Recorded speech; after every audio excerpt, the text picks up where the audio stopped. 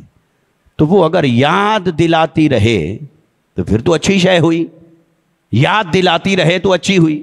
ہاں اگر نمائش کے لیے رکھ لی ہے، ریاکاری کے لیے رکھ لی ہے تو پھر برا ہے. پھر تو اللہ تعالیٰ فرماتا ہے کہ اے بندے، نہ تو میری تسبیح کر رہا ہے، نہ حمد کر رہا ہے، نہ کچھ پڑھ رہا ہے، اور لوگوں کو دکھا رہا ہے کہ میں پڑھ رہا ہوں. حالانکہ ہونا تو یہ چاہیے کہ جتنا نیکی کرے وہ دنیا کو نہ دکھائے. دنیا کو کیا دکھانا، جس کے لیے کر رہے ہیں وہ سب جانتا ہے.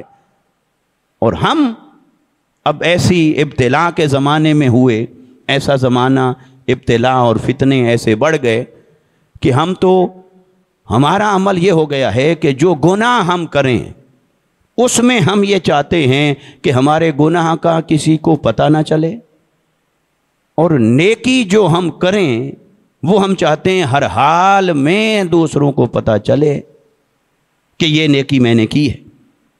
اور بعض اوقات تو ایسے ہوتا ہے کہ اگر کبھی کوئی نیکی اکیلے میں کر بھی آئے، کمرے میں اکیلے اگر 2 نفل پڑھ بھی لیے، یا صبح اٹھ کر تہجد ادا کر لی، یا قرآن مجید کی تلاوت کر لی، تو ہم ہیلے بہانے سے ڈھونڈتے رہتے ہیں بھئی کوئی بہانہ ملے آج یہ بات میں بتاؤں، کوئی بہانہ ملے آفس میں کولیگز کو، دوستوں کو، رشتہ داروں کو میں بتاؤں.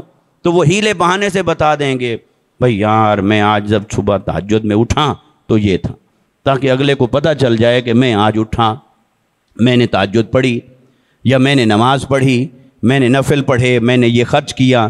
تو وہ یہ بھی نفس کی ایک کوشش ہوتی ہے نیکی کو ضائع کرنے کے لیے. وہ شیطان تو لگا رہتا ہے، اس کی پہلی کوشش تو ہوتی ہے کہ اسے نیکی نہ کرنے دوں، اور اگر وہ اس وقت کامیاب نہ ہو سکے اور انسان نیکی کر لے، پھر وہ کوشش کرتا ہے اب اس نے کر تو لی، اب اس کا اجر کیسے برباد کروں. پھر وہ اس کے اجر کو ضائع کروانے کے لیے پھر اسے اسی طرح کی ریاکاری کرواتا ہے، اس کی نیت میں ملاوٹ کرواتا ہے، تاکہ کسی طرح سے یہ اس محنت اور مشقت کے اجر سے محروم ہو جائے. تو لہٰذا انسان کو اپنا محاسبہ خود کرنا ہوتا ہے، اپنا احتساب خود کرنا ہوتا ہے. جب ہمارے دل میں یہ خیال آئے کہ یہ بات جو میں کسی کو بتانے لگا ہوں اس کے پیچھے میرے دل میں خواہش کیا ہے. اگر میرے دل میں خواہش یہ ہے کہ اسے کسی طرح پتہ چل جائے کہ میں نے یہ نیکی کی تو یہ ریاکاری ہے. اپنے آپ کو پکڑیں، اسی وقت اپنے آپ کو پکڑیں اور اپنا احتساب کریں. ہاں اگر دل میں یہ تھا بھئی چلو اس کو موٹیویشن ہو یہ بھی کرے، یہ اس حد تک جائز ہے. مگر دیکھو انسان اپنے آپ سے کچھ نہیں چھپا سکتا، اپنے دل کی بات اس کے اوپر عیاں ہوتی ہے کہ یہ کام میں کیوں کر رہا. لہٰذا تزکیہ، اس لیے تزکیہ نفس کے بارے میں کہا کرتا ہوں عام طور پر، یہ کوئی کسی کا تزکیہ نہیں کرتا، انسان خود اپنا تزکیہ کرتا ہے. جو شیخ ہوتا ہے وہ صرف تزکیہ کرنے کی راہ دکھاتا ہے، وہ صرف آپ کو گائیڈ لائنز دیتا ہے، وہ آپ کو ہدایت و رہنمائی دیتا ہے کہ ایسے کریں. ہاں باقی کرامات سے کوئی کسی کو نگاہ کرے اور اس کے باطن کو پاک کر دے وہ ایکسیپشن میں آتا ہے، مگر جو اصل راستہ ہے وہ راستہ محنت کا ہے، مجاہدے کا ہے، ریاضت کا ہے. تو لہٰذا آقا علیہ السلام نے تو صحابہ کرام کا تزکیہ فرمایا، وہ تو آقا علیہ السلام کی شان ہے. وَيُزَكِّيكُمْ، حضور کی صحبت میں کوئی بیٹھ جائے پاک ہو جاتا، حضور کی زیارت کر لے اس کی نگاہیں پاک ہو جاتی ہیں، اس کا دل پاک ہو جاتا، اس کے خیالات پاک ہو جاتے. مگر شیخ کامل کی صحبت نصیب ہو جائے ایسا ہوتا ہے، یہ برکت اور تاثیر ملتی ہے. مگر یہ جو ہم نے سارا کچھ ہی شیخ پر چھوڑ دیا ہوتا ہے، بھائی پیر جانے اور شیخ جانے، بس میں جو مرضی کرتا رہوں، بس وہ ہے نا، بس وہ لجپال ہیں، ان کے ہاتھ میں ہاتھ دیا ہوا ہے، پھر چاہے میں حرام کروں حلال کروں، جو نماز پڑھوں نماز نہ پڑھوں، بدکاری کروں، بس بھی ان کے ہاتھ میں ہاتھ دیا ہوا ہے. یہ اللہ کا نظام نہیں ہے، اور یہ اللہ تبارک و تعالیٰ نے ایسی کوئی چیز نہیں بیان کی قرآن کے اندر اور حدیث کے اندر. ہر ایک پابند ہے، مکلف ہے، وہ محنت کرے، امر کی پابندی کرے، نہیں سے اپنے آپ کو روکے. اللہ نے جو احکامات دیے ان احکامات پر عمل کرے، اپنی زندگی کو سنوارے. ہر شخص کو اللہ نے عمل کا مکلف بنایا ہے، لہٰذا اسے اپنے حصے کا کام کرنا ہے. تو اب پلٹ آئیں اس بات کی طرف. تو آقا علیہ السلام تزکیہ فرماتے، اور اسی طرح تزکیہ کے لیے خود محنت کرنی پڑتی ہے. تو اگر عبادت کریں اور خیال آ جائے، اس خیال کا محاسبہ خود کرنا ہے، وہ احتساب خود کرنا ہے اپنا، کہ یہ جو میں بات کر رہا ہوں اس کے پیچھے میرا موٹیو کیا ہے، میری نیت کیا ہے، میرا ارادہ کیا ہے۔ اپنے ارادے کے لیے جب تک آپ خود نگران نہیں بنیں گے، اپنے آپ کو اپنے سامنے اکاؤنٹیبل نہیں ٹھہرائیں گے، اس وقت تک انسان کے ایمان کی ترقی اور اصلاح کا سفر شروع نہیں ہوتا، پھر اس وقت تک وہ غفلتوں کے اندر رہتا۔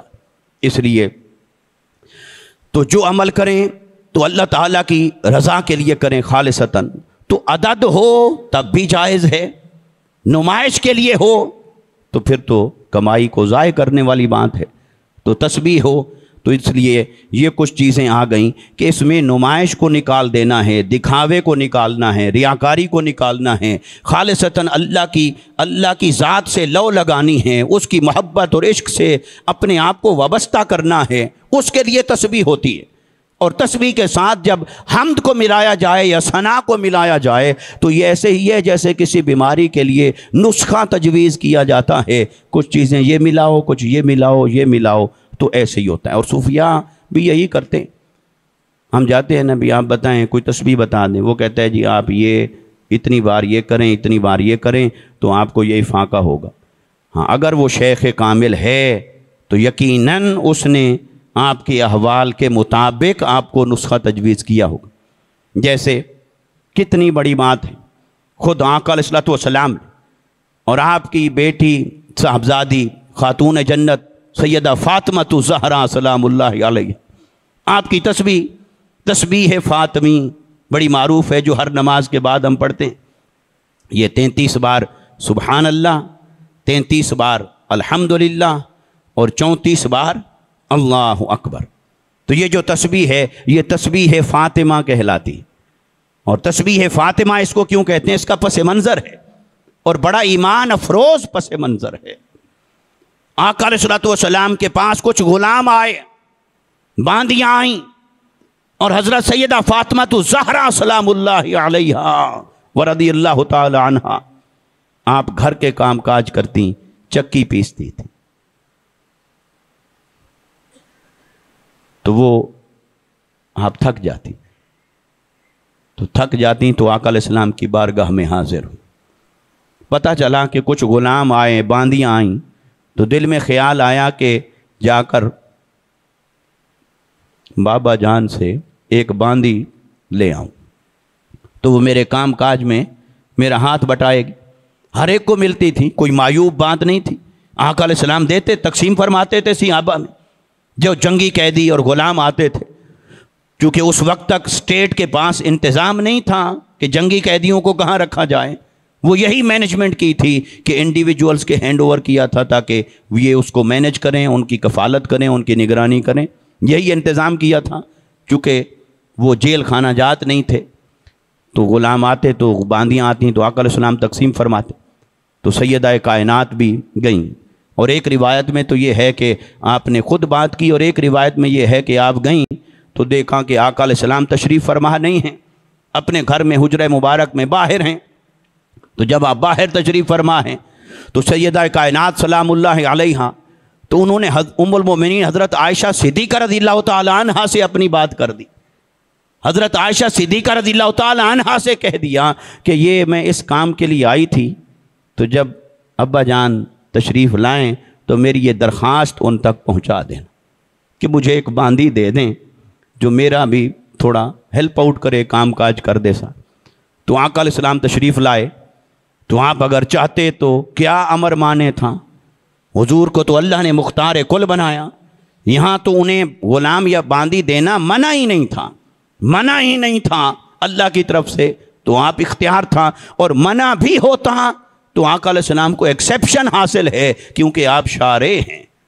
جیسے اللہ نے 4 شادیوں کی اجازت دی تو آقا علیہ السلام نے حضرت مولا کائنات کو منع فرمایا فاطمہ کے ہوتے ہوئے اور نکاح آپ نہیں کریں، تو اختیار تو تھا، مگر آقا علیہ السلام تشریف لائے تو حضرت عائشہ رضی اللہ تعالی عنہا نے بتایا، عرض کی، آقا علیہ السلام چل اٹھے اور سیدہ فاطمہ سلام اللہ علیہا کے حجرہ مبارک میں ان کے گھر میں تشریف لے گئے، اور حضرت علی فرماتے ہیں کہ آقا علیہ السلام آئے تو ہم سونے کا وقت ہو چکا تھا، عشاء کے بعد رات ہو گئی، سونے کا وقت ہو گیا تھا، تو ہم بستر میں جا چکے تھے، تو آقا علیہ السلام تشریف لائے تو ہم اٹھنے لگے، تو آقا علیہ السلام نے فرمایا نہیں، تم اسی طرح بیٹھے رہو، لیٹے رہو، ایزی رہو۔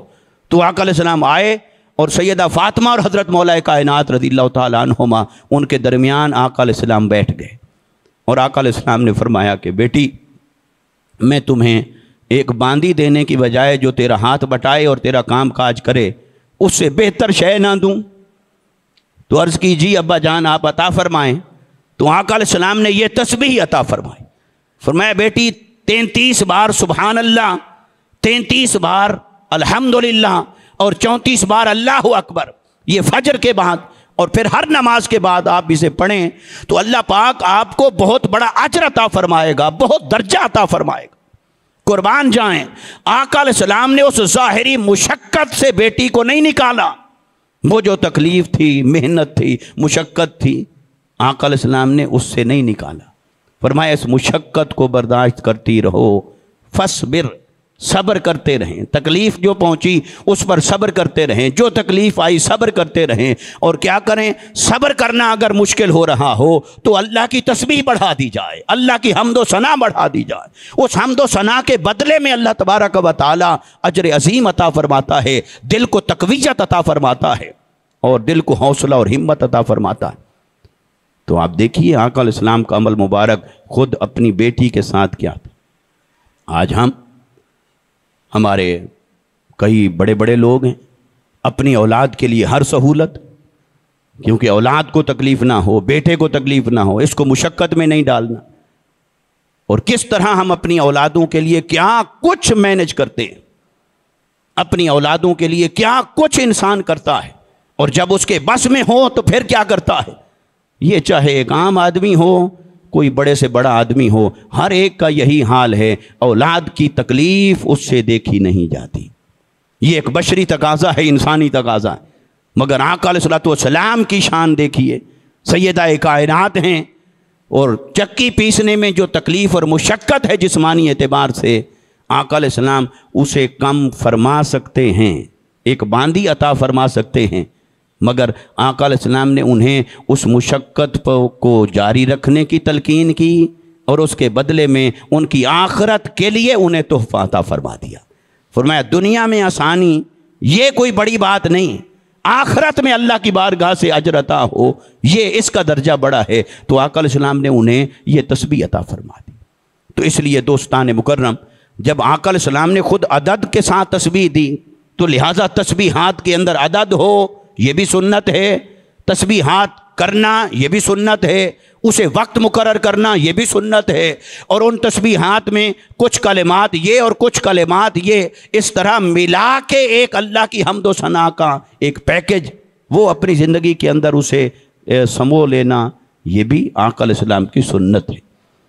تو اللہ تعالیٰ نے فرمایا وَسَبِّحْ بِحَمْدِكَ رَبِّكَ، اے حبیب صلی اللہ علیہ وسلم اپنے رب کی حمد کے ساتھ اس کی تسبیح کرتے رہیے، قبل طلوع الشمس سے، سورج طلوع ہونے سے پہلے۔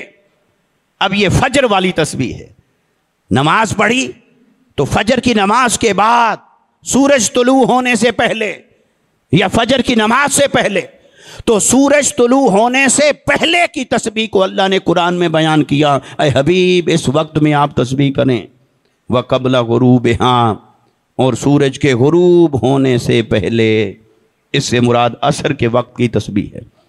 اور پھر فرمایا وَمِنْ آنَاءِ اللَّيْلِ، رات کے ابتدائی اوقات میں، رات کے ابتدائی اوقات کیا ہیں؟ وہ مغرب ہے، وہ عشاء ہے، وہ رات کے ابتدائی وقت ہیں، اس میں تسبیح کریں۔ پھر فرمایا وَأَطْرَافَ النَّهَارِ، اور دن کے دونوں کناروں پر آپ تسبیح کریں، جب سورج طلوع ہو رہا ہو تب بھی تسبیح کریں، جب سورج غروب ہو رہا ہو تب بھی اللہ کی تسبیح کریں، تاکہ طلوع ہوتا ہوا سورج بھی گواہی دے کہ آپ اللہ کی حمد و ثنا میں تھے، اور غروب ہوتا ہوا سورج بھی یہ گواہی لے کر جائے کہ باری تعالیٰ تیرا بندہ تیری حمد و ثنا اور تیری تسبیح کے اندر مشغول تھا۔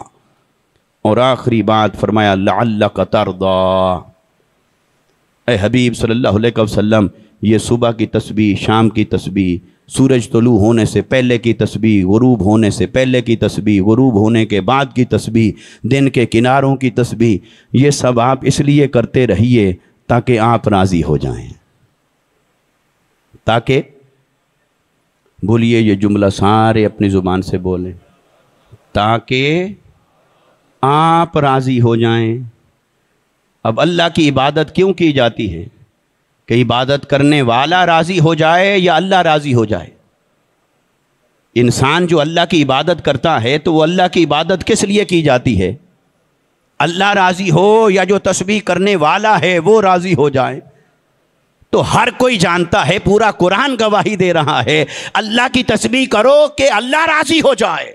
اور معلوم نہیں کہ تسبیح کرنے کے بعد وہ راضی ہوتا ہے یا راضی نہیں ہوتا. وہ بے نیاز ہے. وہ کہتا ہے تسبیح کرو. ہر کوئی تسبیح کرتا ہے تاکہ کسی طرح اللہ راضی ہو جائے. اور اللہ نے کتنی بڑی بات کر دی، فرمایا حبیب یہ جو تیری عبادت اور تسبیح ہے یہ اس لیے نہیں کہ میں راضی ہو جاؤں، میں تو ویسے ہی تیرے ساتھ راضی ہوں، میں تو آپ پر راضی ہوں، میں آپ کے ساتھ راضی ہوں، اور میں تو ایسا راضی ہوں، میں تو خود آپ کی رضا چاہتا ہوں. لعلک ترضی، میں تو آپ کو راضی کرتا رہتا ہوں، آپ جو چاہتے ہیں میں وہ راضی کرتا ہوں. حبیب یہ جو میری تسبیح اور عبادت ہے یہ آپ اس لیے کریں تاکہ آپ راضی ہو جائیں، آپ راضی ہو جائیں.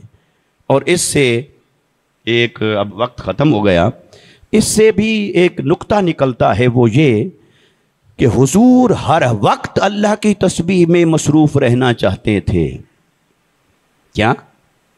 ہر وقت مشقت، رات کا قیام، دن کا قیام، تسبیح، عبادت، اللہ کی حمد و ثنا، تلاوت قرآن.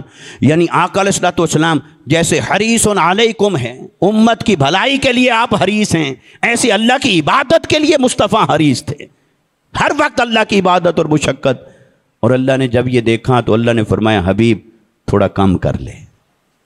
ہر ایک کو کہتا ہے بڑھاؤ، مصطفیٰ کو کہتا ہے تھوڑا کم کر لے. ہر ایک کو کہتا ہے بڑھاؤ، چاہے پاؤں سوج جائیں کھڑے رہو، اس کی مرضی، وہ قبول کرے وہ نہ کرے. لیکن مصطفیٰ سے محبت ایسی ہے کہ وہ کہتا ہے اے حبیب آپ کم کر لیں. یا ایھا المزمل قم اللیل الا قلیلا نصفہ او انقص منہ قلیلا او زد علیہ ورتل القرآن ترتیلا. حبیب تھوڑا کم کر لے.